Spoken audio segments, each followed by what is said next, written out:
اللهم صل على محمد وآل محمد. بسم الله الرحمن الرحيم. اللهم لا تخذلني فيه لتعرض معصيتك، ولا تضربني بسياط نقمتك، وزحزحني فيه من موجبات سخطك بمنك وأياديك يا منتهى رغبة الراغبين.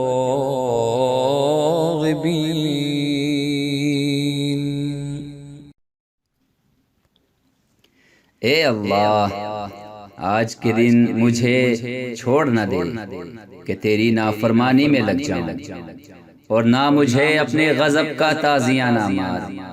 आज के दिन मुझे अपने एहसान और नेमत से, मुझे अपनी नाराज़ी के कामों से बचाए रख। ऐ रग़बत करने वालों की आखिरी उम्मीदगाह।